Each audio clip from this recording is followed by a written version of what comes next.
This episode is brought to you by Madewell. Ready to step up your denim game? The experts at Madewell use premium fabric and the latest denim technology to make super comfy, never want to take them off jeans in fits and styles for everyone. The kind of jeans you'll reach for again and again. Get $20 off your online jeans purchase by using code Spotify20 at Madewell.com. Terms apply. Please see Madewell.com/promos for full offer details.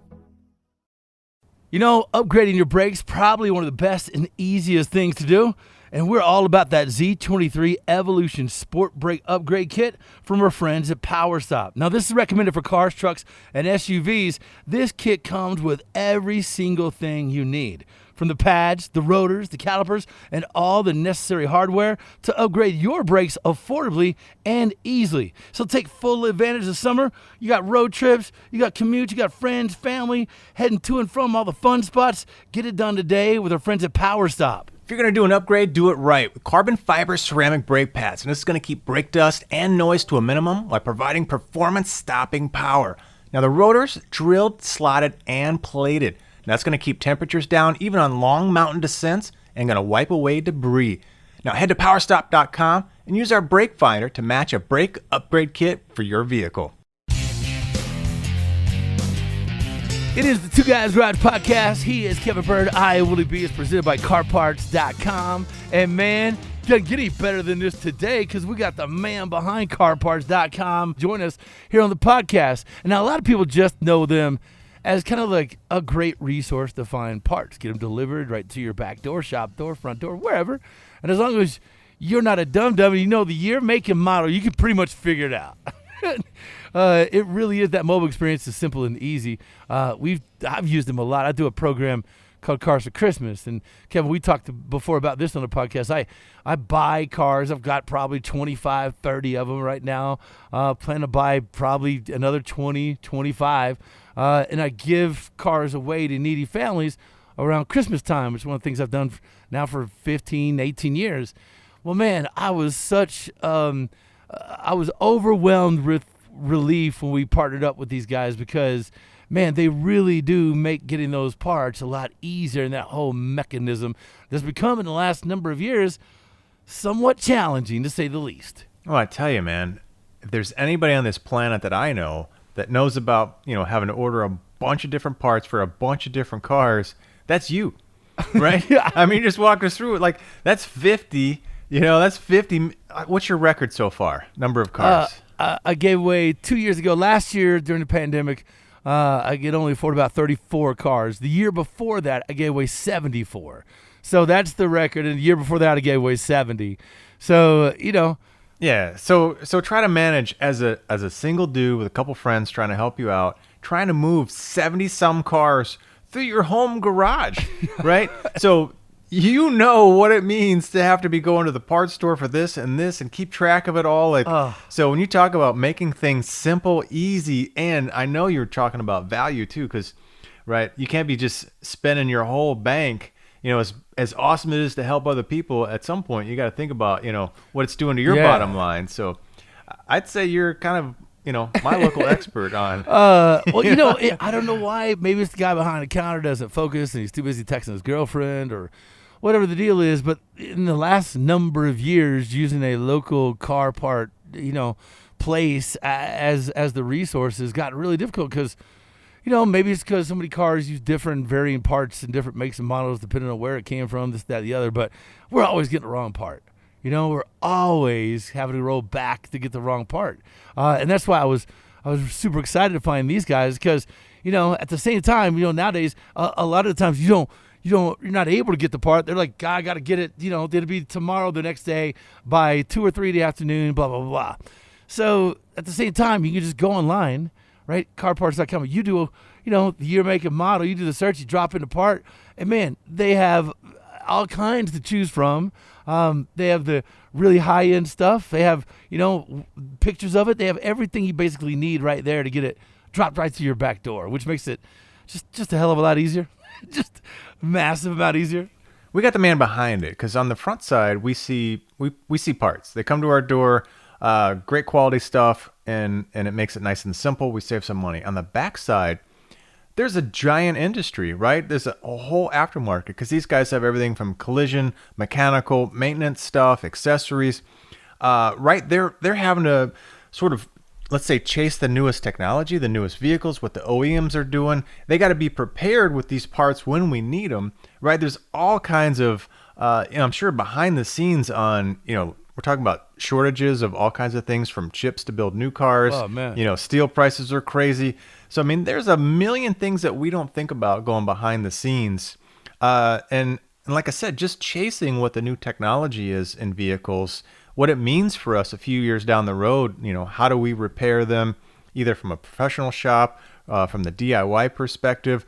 So I'm pretty excited to get a lot of insight. We've got Dave Morris. He's the CMO of CarParts.com. This guy's got over 30 years in the industry, spent a lot of time in the collision side of the business, the other half of his career in the mechanical side of the business. So this is going to be an interesting conversation to pick his brain and see what's going on in the world outside of just the little simple view that we get, right? If you listen to this podcast, you completely understand how difficult it is nowadays to get parts. You're completely aware. There is no doubt. And here's a guy that can kind of break it down, maybe explain some of the ins and outs of what we're dealing with nowadays. And not only that, this guy's a car dude, like legit. Wait till he's got over 30, 40 car restorations under his own belt. I mean, that is getting busy, man. Man, he's kind of putting me to shame over there. He's going to take my job. I don't think you have anything to worry about, man. Mine, however, yeah. Anyway, we'll be back in just a minute with Dave Morris, the man behind CarParts.com, and we're going to get a lot of answers to a lot of questions. We're back after the break on the Two Guys Garage podcast. All right, so I'm sure you guys are watching the Two Guys Garage accompanying show, the Motor Trend Network, and if you are, you've probably seen some really cool tech tips with a company called G-Technic. Well, I'm here today to tell you about their wheel armor, this C5 wheel armor. Now, this is something that you're going to get in their total protection package. Now, you got to find an accredited detailer, and I'll tell you that's easy to do on their website.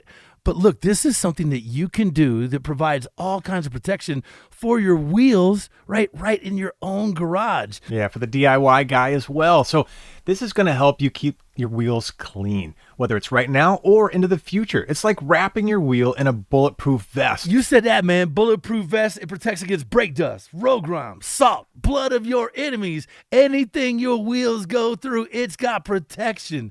Because let's be honest, these chemicals out nowadays tears them apart. Find yours at G-Technic. How do you spell it? G-T-E-C-H-N-I-Q. Because of the temperature range, you can also put it on things like brake calipers, exhaust tips. It's pretty amazing. Gtechnic.com. It is the Two Guys Garage podcast. He is Kevin Bird. I am Willie B. And it is presented by this guy, Dave Morris of CarParts.com. Now, really, we love having this partnership on the TV show, but just in life, for every car guy out there, you got to get that place you can count on, right? For quality parts. And my friends, this is no joke. They won me over. I think I've said in a prior podcast, they won me over not at Christmas time, right? When I was ordering all the parts, I thought they were great then. Here's when they won me over. When they were actually able to drop to my driveway at my shop door 2 roll-up like window motors for a 1970 Plymouth Roadrunner. Now, you can't find those. Those are really difficult to get. They had them and dropped them right to my door. I was like, thank you, 5-pound, 4-ounce baby Jesus. Amen. All right, first question. Dave, how'd you do it? How'd you get those motors and get them to Willie's door? Because he couldn't find them anywhere else. What's going on, man? What magic system do you guys have over there? Well, first, listen, thank you for having me, guys. I really appreciate it. The truth is every order at CarParts.com comes to my desk, and I personally call the manufacturer and have it shipped to your house. I'm just joking. But the reality is we're very unique, and I think that what happens is that people get a little bit confused of what buying anything is, right? You know, when you go to that local retailer, you know the AutoZone Advance and so on, but the internet can be crazy, right? There's all kinds of things out there. You know, the one difference that we do is we're a very analytical company, meaning we have vehicle experts. And you talk about, vehicle building. When I first got in this business 30 years ago, I delivered body parts to body shops and worked free on a weekend to learn how to hang the parts. I was just, early 20s. And that's how I started, delivering parts to body shops and fixing cars on the weekends. But And that's kind of what's happened over the years. When you look at the supply side of it, the internet's kind of like this hidden world of who do I go to? Is this a company, or is it just a brand that drop ship stuff places, right? So when you look at the automotive car parts arena, when you take out the biggest like retail brands, almost 60 to 70% of it is drop shipped from a third party warehouse. That's the major difference. Is at carparts.com, we know how many vehicles are in our operation. We know by zip code. We know that the failure rate per SKU, per product is X percentage based on the year, make, model of the vehicle. And we have those failure rates for the nation. We take that data, we use our global supply chain, and we fill the needs of the VIO in the market, regardless of being here's everything you can imagine auto parts. Like, it makes no sense for me to show a customer 20 different types of flavors of brakes when the flavor I sell is the premium in the marketplace today, or it's the highest of, let's say, what the newest technology. An example is we don't sell brakes with copper in them. We don't want to sell brakes that make your car slow down slower. So maybe, in the end of the day, it doesn't make sense in the auto parts world to be out there trying to really be the cheapest guy. But I can tell you what, because of our savings in supply chain and direct distribution, we're definitely the most value-based guy for the best brand you want, let's say. But in the end of the day, we're the ones handling it. So if you need a hood, a bumper, a rebar, a condenser, a compressor, a set of brakes, it's not being shipped from 5 different WD warehouses across the country. It's all coming from me out of one of our DCs that's the closest to you. That's the major difference. We are a direct importer. We not only import globally, we also buy from most of your direct brands across the nation, from premium brands that we partner with. We just don't buy from them. We stock their parts. We try to get them on shows like you, right? We work with our partners. We work with this. I kind of look at it, we're an extremely good marketing company with a great supply chain. And I'm just lucky to kind of be able to deal with all the parts and figure out how to get them through the supply chain. And luckily, the marketing department knows how to put it online, and hopefully people find it and buy it, which obviously, Willie, you've been able to figure that out. So it can't be that hard, right? Yeah. Wait a minute. Hey, so, you said supply chain. Explain that a little bit, because nowadays that supply chain seems to be, well, there's a lot of stress. There's, a lot of people having a lot of issues in the supply chain for everything. Before you came on, Kevin and I were talking about how expensive steel had gotten. Just buying a, 1.5-inch stock steel tubing. It's crazy how much that's gone through the roof. And just getting it is tough nowadays. What are you seeing on your end compared to what everybody's feeling out here, in the world? It's an interesting, the real word is JIT.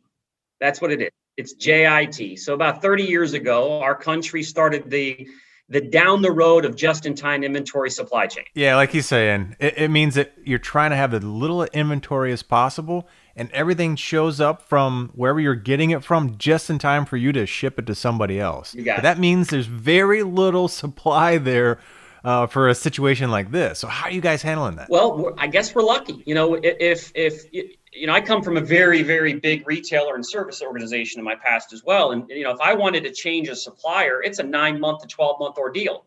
I've got 1,900 locations. I've got parts in every one of those locations. If I'm changing suppliers because they're not supplying me, it's a nightmare. I got to figure out how to get all of that out of there, new parts in. I mean, it's virtually impossible to pivot the bigger you get. Yeah. With us, and it's kind of fun for me, I guess, because I can sit back in our national DCs. I don't have to worry about all these retail stores. I got to pull all the inventory, make sure you got the right thing in your market, in this market, in small little 9,000 square foot boxes sitting across the country, right? What I can do is take my 100,000 plus, 250, 300, DCs with, we have over 1 million square feet across the nation. I only got to pivot there.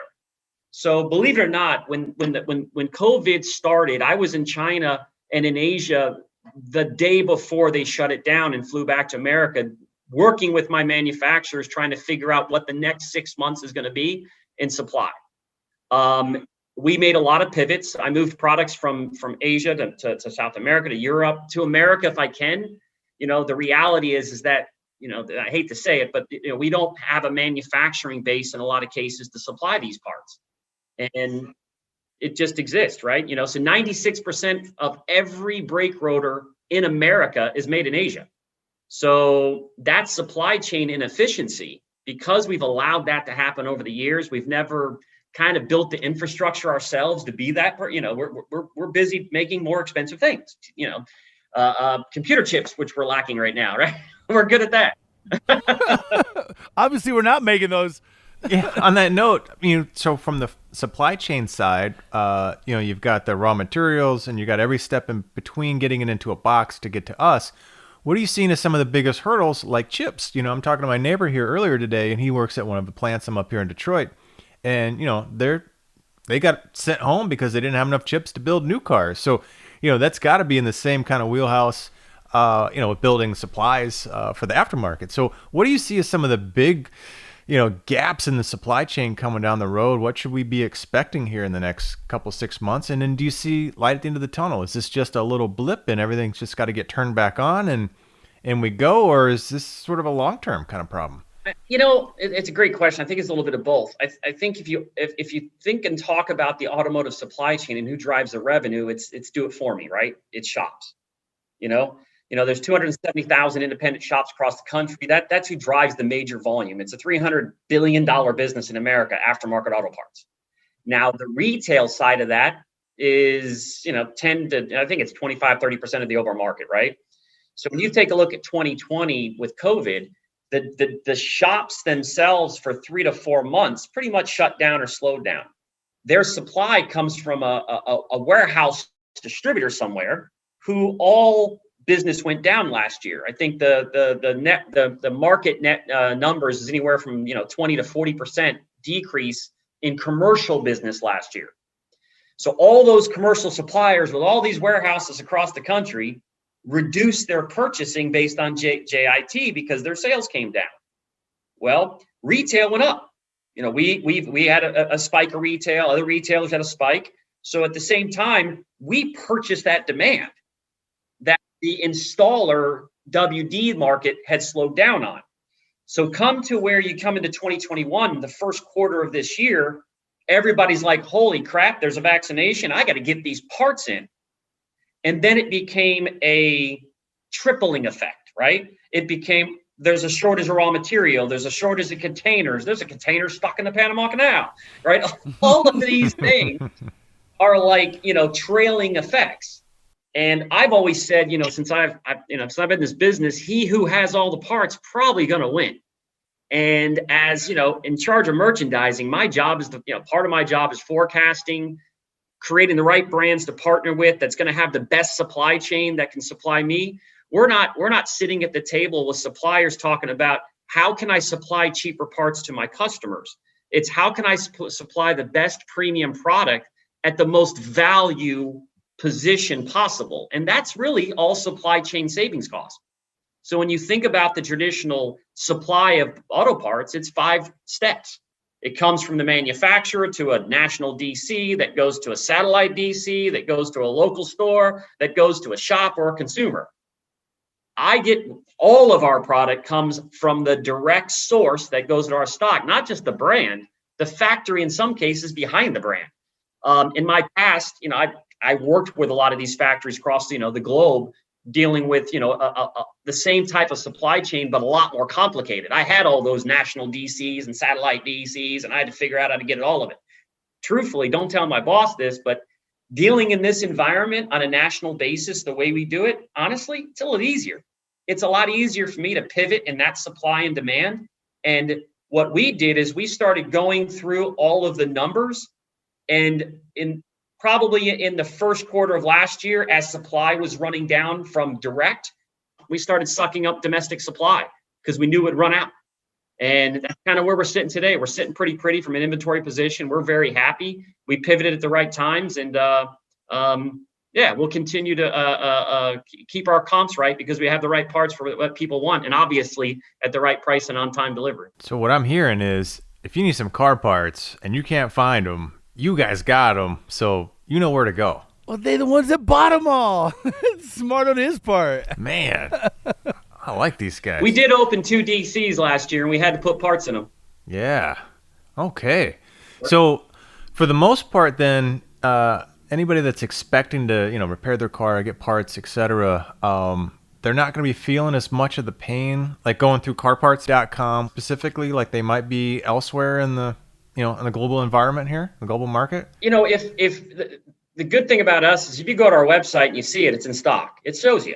There it is. It's not hey, I can get it in. Hey, yeah, let me call my distributor and he'll bring it in later today for me. There's no leak in supply chain. You go to the website, you see the part, you put it in your shopping cart, it's coming to you. Now, sometimes I can't fix the global delivery system and how that gets behind now and then. But at the end of the day, without a doubt, if you see it, you buy it, we're going to ship it to you and it's going to come from our inventory, and you can be guaranteed that if it came from our inventory, it came from the source. Now, do you see, kind of an easing at some point in the future? I mean, are you able to, work with your, manufacturing suppliers and understand the raw materials and all those steps that you talked about to get the parts to, to us as the end user? Are you able to see that a lot of these stresses kind of going away at some point? I mean, is things going to just kind of ramp up nicely, or is it going to be bumps and bruises and pitfalls here for sort of a longer term? I think they're going to continue to be. The bumps and bruises is definitely going to continue for a little bit, depending on what part of the world you're doing business in. If you're this environment for a guy like me who look, I'm a supply chain guy. I mean, that's what I do. I just have, relationships with manufacturers for the 30 years I've been messing around in this. But the reality is that for us, we're a global supply. So as supply changes from one point of country origin, we can move it to another. We moved some of our biggest category manufacturing out of Asia to Europe last year. Now, that doesn't always mean it's the number one best, let's say, price. But, in some cases with the global supply chain and the need of product, as these constraints come on, as these put their head out, the companies that aren't lean enough to pivot and make those choices and, have a global supply chain that are living off the back end of somebody else, hopefully they know how to forecast. I feel very comfortable in my position because, I hope it gets a little bit more complicated for me. Wow, there you go, man. I kind of enjoy it. Smart attack plan. All right, so look, we got to take a break. There's some supplies that a lot of people are leaning on this time of year. Think about, people driving around. I read this stat the other day where the average car is now 11 or 12 years old on the road. And that's just the average car, let alone people like me and Kevin who like even older cars. Let's talk about some of those. For example, summer months, this is the first official week of summer, and it is hot where I'm at. When we get back, how about you explain a little bit about how to cool your car, cool your ride off with us on the Two Guys Garage Podcast. He's Kevin Bird, I am Willie B, and we're back in just a minute right after the break.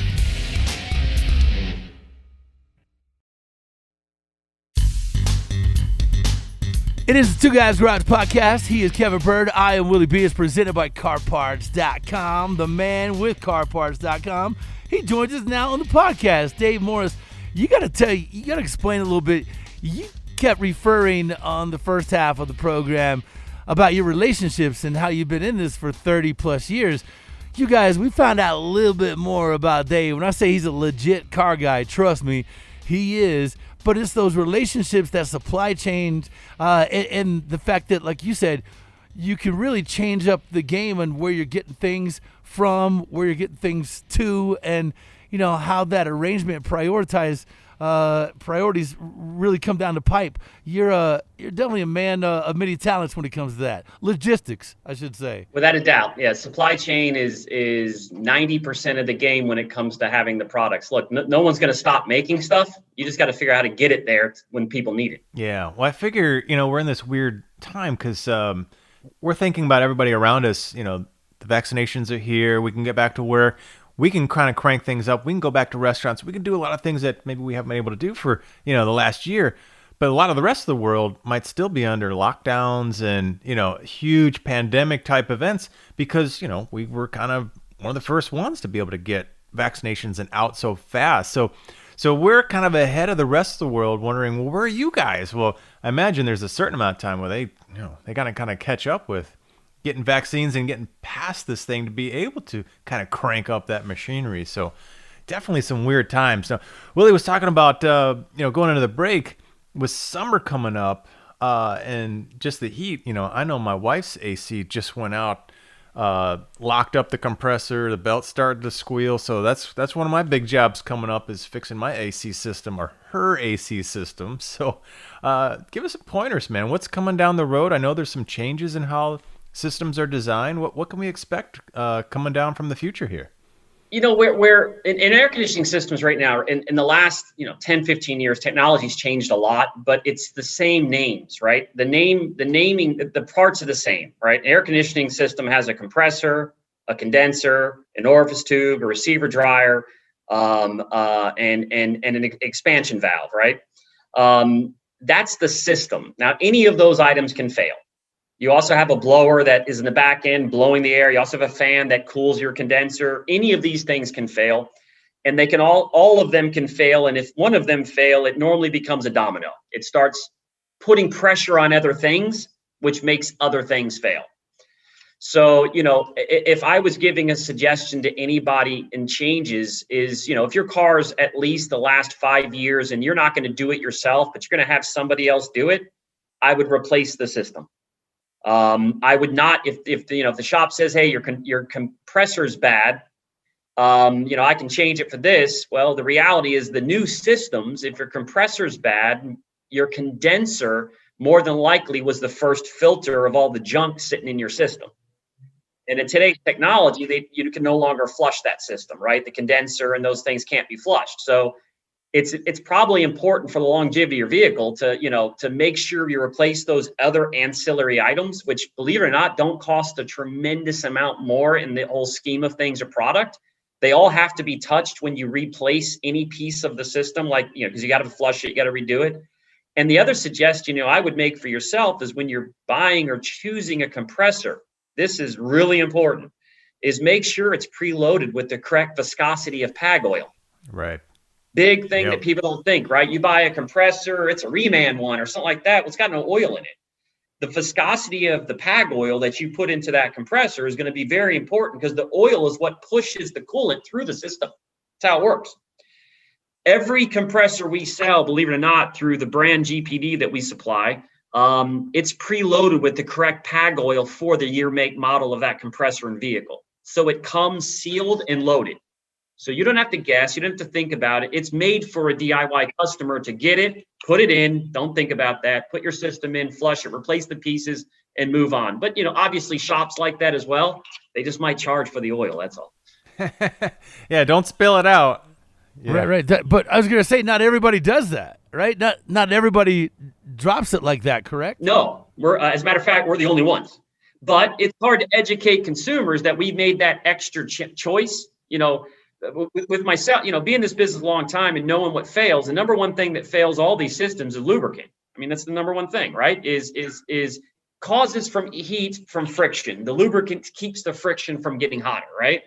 So in the end of the day, a lot of DIY consumers, when we launched our own air conditioning system and chose the partner, we chose the only partner that went to market this way, because we felt it was the best service to do our customers, rather than making them have to figure that out or think about that. And it just made more sense for us coming out the gate. Sure, it's a little bit higher, but I think you'll find we're extremely competitive with how we go to market. You just got to put the label on there. Don't turn it upside down and spill it on the floor, dummy. Now don't take the seals off and turn it upside down. Right. It does have little clips on it to seal the compressor when you get it. Sure. And you approach everything with that same sort of attitude. And all right, how am I going to get this to the end consumer? Where it's going to be the easiest for that person possible, and also obviously improve what you're supplying to that consumer. Correct. So, a lot of people look, I'm the CMO, but it's the chief merchandising. So I'm in charge of merchandising. My job is to find the right vendors, figure out the supply chain and who we're going to get it to, and work with marketing to figure out how we're going to, promote it. And our motto is we don't sell parts.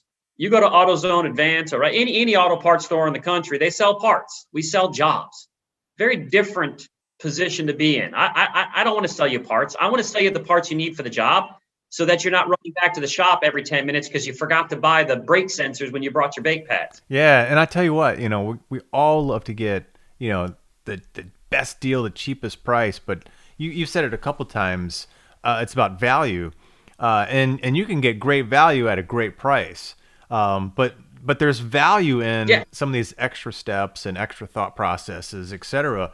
And I mean, I'll tell you, I for one completely appreciate that, because right, nobody likes headaches, and I will pay whatever the small premium is to avoid those headaches. Like you said, chasing back and forth, not having the right bits and pieces. Something like you said. I'm very aware of the oil that goes in the compressor, but a lot of people aren't. And, even having it already in there just saves me an extra step. Cool, right? Just one last thing to worry about. It does the job. I mean, one of the biggest examples I give people is, we sell radiators, right? Every radiator has to have the correct coolant put in it. Most people don't know that. They go down to the store and they say, hey, I need some coolant. Well, coolant is specifically designed for your car. There's different for Hondas, BMWs, Mercedes. They're all different. So we actually, if you go to our website, you'll find you buy the radiator, and we actually have the correct OE coolant with that radiator, and you'll probably find it's still the least expensive on the internet compared to anybody else. Absolutely. We sell jobs, not parts. Damn, that is cool. Because you got to put the coolant in it, right? Why do you have to buy a radiator for me, then go down the road and figure out the right coolant? Get the whole thing. Wow. One time. I was used to saying Ohio, only handle it once. Man, could you just take this philosophy and just put it everywhere? Because that's how I want to live, man. So, like in old categories, you come to our website. Sure, we sell control arms, but look, no one changes a control arm. It's connected to a ball joint. It's got upper and lower tie rod ends. So, if you came to our website, sure, you can find that control arm, but you're also going to find a pair of control arms, with ball joints, a pair of control arms with tie rods, a pair of control arms, tie rods, axles, and hubs if you want. Depends how much of a job you want to do. Yeah. See, I told you he was a car guy, y'all. That's great. So, I mean, if you think about it with that approach, you can obviously see the efficiency and the better end result for that consumer, on the other end. Willie, it is absolutely, we just said is 100%. Think about it. If I have a car and it's 10 years, 12 years, 15 years old, and I change my left shock, that's like changing your left shoe on brand new Nikes. You're not going to do that. Right? So why would any people ever list a front left shock absorber? It makes no sense to me, right? Right. Because again, you're not going to replace your left shoe. I mean, your car would drive like this. Oh, it feels really good on the driver's side, but the passenger, man, that's a bad ride. Hey, I don't care about my passenger, man. That guy can eat it. Put your brain a little bit empathy with understanding the consumer. I think what we're trying to do isn't as much as we're trying to unconfuse it and help the consumer quickly find what they need to do the job. Yeah. And you guys really do. When you jump online and you see their mobile experience, you go to the site, carparts.com, the find your part is so much easier there than other sites. Like it truly is. The way they break it down, the way you can go on there and, from radiators to, like you said, suspension components, parts. If you're looking for something body-wise, it's there. If you're looking for suspension parts, cooling parts, systems, you guys break it down in a much easy navigated type manner so that on this end, it's easy to find what you're looking for. Willie, it's because we were born from the collision industry, right? The company started as a collision parts company, and one of the biggest things our leadership's working on is making sure we fill the entire, everything for every customer, every part they might, would need to fix their vehicle and get back on the road. And because of that idea where it's easy and it's easy to find, because we've spent so many years on the collision side doing that, it's been kind of easy for us to pivot that same mentality into the rest of the product lines and everything that we do. And I think that it's going to continue to be more and more and more and more that way. I mean, think about other products you're buying, like a barbecue, right? You don't buy a barbecue without, the spatula and the little briquettes you put inside it and all that. I mean, it's just part of it, right? It's how you do the job. Yeah, you can't make a burger without a spatula, man. You got to do the job. Hey, man, you got to know when to smack it, flip it, mash it, whatever your flavor is. That's right. Exactly. Yep. Hey, I want to ask you one other thing. What about electric cars? Because obviously this big push and pivot towards electric cars, but do they burn up parts like, traditional cars do? What are you guys doing as far as the availability for electric parts, plug-in stuff? We launched our EV website here a few months ago, which is electric vehicle and hybrids exclusively. And the reason why we did that is because, again, very different thing with carparts.com and anybody else is, we're the second largest importer in the nation of collision parts. Second in the country. So being where we're at in that size of space in the collision world and the way we've kind of built up through that and learned that business, it's kind of give us a unique position, not only from an understanding of the consumer, but from the EV world. The fender's the same, the hood's the same, the bumper's the same, the headlight's the same, the tail lamp's the same. Guess what? The suspension's the same, the brakes are the same. There's still air conditioning in an electric car, and it's not coming from a motor under the seat. It's coming from a compressor, a condenser. Just because you have electric propulsion doesn't mean pretty much what you're removing is the ICE components of the engine and the fuel system, right? Suspension, brakes, ride control, collision, all those things are the same. So in our world, 90% of the parts we sell can go on all vehicles. That 10% is really engine and fuel. Wow. Because we're so big in collision.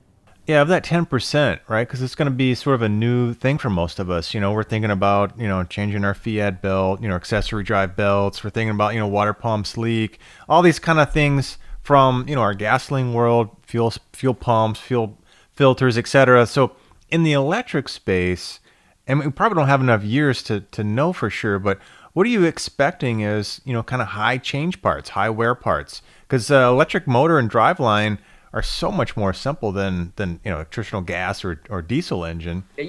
We sell electric replacement full battery systems on our EV websites.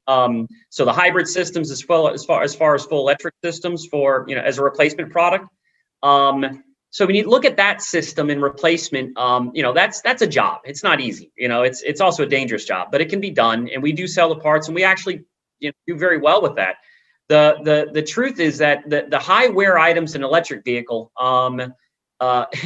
it's the same high wear items that you currently drive in. It's the brakes, it's your windshield wipers, it's the suspension. How many times a day do you hear somebody go, "Hey, my mass airflow sensor went out, man. I can't get to the shop this weekend." A lot of those sensors and electronic items that are connected to the engine and and the exhaust, like oxygen sensors, those are the things that are clicking off the Christmas tree in your car, and you go to the shop and you don't know what the heck it is. The reality is, in electric cars, it might be a little bit easier if you remove the complexity of the engine for a DIY consumer to, change a set of brakes or do some of those jobs, because that process is no different. They're just scared right now because the average cost of an electric car is above the threshold for somebody to do their own job, except maybe a windshield wiper or even a cabin air filter, right? Tesla has the best one out there. Everybody has a cabin air filter. Theirs is a HEPA filter. I think it says it can, be able to go through like a biohazard war. So, but these things are replacement parts. People buy them, and we're going to stay focused not only on the future of EV hybrids and so on from a product position, especially in not only the collision but the rest of the replaceable items that wear down, like brakes and so on. But I think on the ICE items, and as technology goes on, I think we're pretty well positioned there. That we can service both customers, but we did believe that EV hybrid customer needed that environment that was more focused towards them, where all the ICE things weren't really in the way. Sure, yeah, because that's a new space, and you want to, you're trying to navigate it probably for the first times, and to be able to get right to where you need to be and have it focused.